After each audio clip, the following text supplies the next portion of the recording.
Welcome into a Monday edition of Hittin Hard with Jon Chuckery here on Locked On Sports Atlanta. Today on the show, we're going to take a look at Pro Football Focus's rankings of head coaches in the NFL.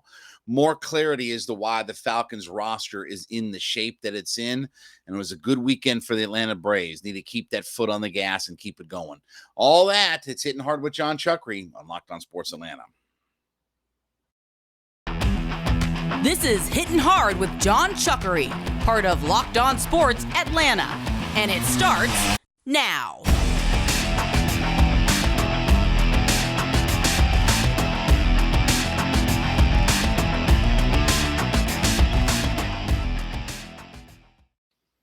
Welcome into a Monday edition of Hittin Hard with Jon Chuckery here on Locked On Sports Atlanta. We always ask you to head over to youtube.com, put Locked On Sports Atlanta into your browser, find us, search us, hit the subscribe button, leave us a comment, give us a review, tell us what you think about the show. Of course, we are also free and available on all of your favorite podcast platforms. Download us today. You can go to Spotify, Odyssey, all your favorite platforms. Download us, leave us a review, give us a 5-star review if you would, please, and give us some comments about the show, and follow me on my personal Twitter page at JMCH316. Looking at Pro Football Focus, who came out with their article earlier today about the rankings of head coaches within the NFL, and looking at where Arthur Smith falls in this group. So after you get through the group of Hall of Fame coaches, and then you get into the next tier of good coaches, the group that comes after that, number 3, is average coaches. So here's where they have the rankings at. Number 14, Nick Sirianni of Philadelphia. Number 15, Doug Peterson of Jacksonville. Number 16, Sean McDermott of Buffalo. Number 17, Lovie Smith of Houston. Number 18, Ron Rivera of Washington. Number 19, Kevin Stefanski from the Browns. And then number 20 is Arthur Smith of the Atlanta Falcons. Quick write-up says, while Atlanta as a whole struggled in Smith's first season at the helm, his performance is estimated to be generally unremarkable. Now, here's what I'll say. I understand that, and it's hard to rank a first-year coach, but we've talked about on this show before. The number one thing about Arthur Smith that transformed quickly here for this team was how much better they were in one-score games in the NFL. You know, despite what a lot of people think, the NFL is not a week-to-week blowout and 21-point victories and this, that, and the other. You do have some of those matchups because the bottom tier of the NFL versus the top tier of the NFL usually results in that. But by and large, the NFL is a lot of one-score games. It's a league where you have to be able to make a play here, make a play there that's going to affect the outcome of what happens.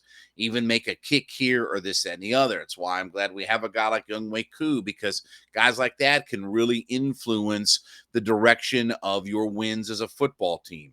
So the fact that they went from whatever it was, 1-7 the year before to, I believe it was 6-2 in one-score games, it was a drastic turnaround.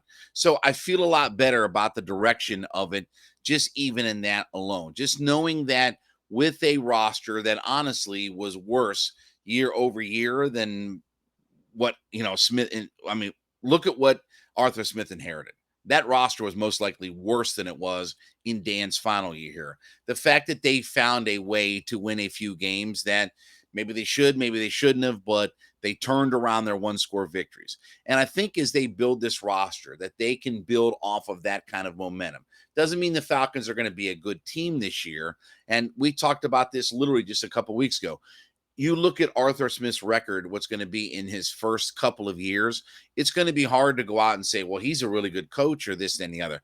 But what does he get out of his players? Look at how Cordell Patterson, who had been a Pro Bowl player as a returner and a special teams guy, look at how different he was in an Arthur Smith offense.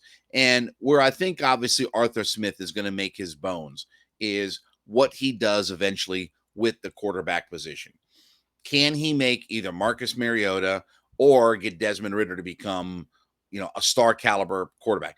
And if not, can they draft the right guy to come in and lead this franchise and turn some things around? So most, when you talk about NFL coaches, most guys and their success is based upon what they did at the quarterback position. Look, for instance, when we talk about those average coaches, Sean McDermott is a guy that, no doubt about it, good offensive mind. He's probably a little bit better coach than what they give him credit for here, but having Josh Allen makes you look a lot better, right? It's I look at some of the guys on this list, okay? I think there's no doubt about the fact that even by the end of this year, you look at Lovie Smith ahead of him, you look at Ron Rivera ahead of him, you look at Stefanski ahead of him. Look, the Browns are a Super Bowl caliber roster, but and they're hoping Deshaun Watson changes this. They haven't gotten a ton out of their quarterbacks, and they haven't gotten nearly as much out of some of their players as what they should. They have an immensely talented roster, but how much have they gotten out of that roster from their coaching? I don't think a whole lot. Ron Rivera, I'm not a big fan of Ron Rivera, not as a person or anything, but just as a head coach. I've always asked people, what makes Ron Rivera a good head coach? Well, he Chuckery, he played for the 86 Bears. So, he's tough-minded. Okay. What does played for Mike Ditka in 86 have to do with him being a bad coach? But that's the best they can come up with is that he played for the 86. Okay. All right, great. Does Washington look like a good franchise moving forward? Certainly Lovie Smith has been a guy. Yes, he went to a Super Bowl with the Chicago Bears. You think he's going to turn the Texans around? Texans are a dreadful roster, and that's not a knock on Lovie, but you think that he's going to turn that thing around? So I think Arthur Smith, Doug Peterson in Jacksonville, okay, I get that he's got a Super Bowl, but Jacksonville head coaches are typically 3 years and you get fired, right? So I definitely think that when you look at Arthur Smith, he's going to be here for a while, and he's going to have a chance to grow. But this will all come down to what his quarterback play is, and that's the fascinating and intriguing part of all this. That's why I keep saying about, the number one question I would love to ask Arthur Smith is what really is his offensive philosophy? Because now with a just cavalcade of running backs, a poor offensive line that they hopefully are going to make some changes or address or coach guys up or what have you like that. And that's the other thing too. We're going to talk about this in the next segment about why the Falcons are in the spot that they are. Okay. If they can't start to coach up some of their draft picks, then this thing is not going to get where it needs to be. We talked last week about how many elite players did the Falcons have. Well, they have some guys on this roster that have to become elite.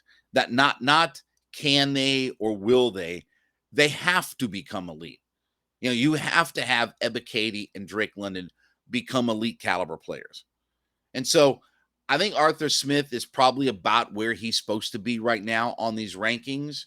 But I definitely think if you give him a year or two, I don't think there's any question that he's going to pass a lot of these guys by. And I still feel confident in the direction of what this team is doing and the fact that Arthur Smith is at the helm. I like what he's done, and I like the coaching staff that he's put together. All right, when we come back, this frustrated the crap out of me. I'm going to give you exactly again why the Falcons are in the state with their roster that they're in. We'll talk about that next. It's Hitting Hard with Jon Chuckery on Locked On Sports Atlanta.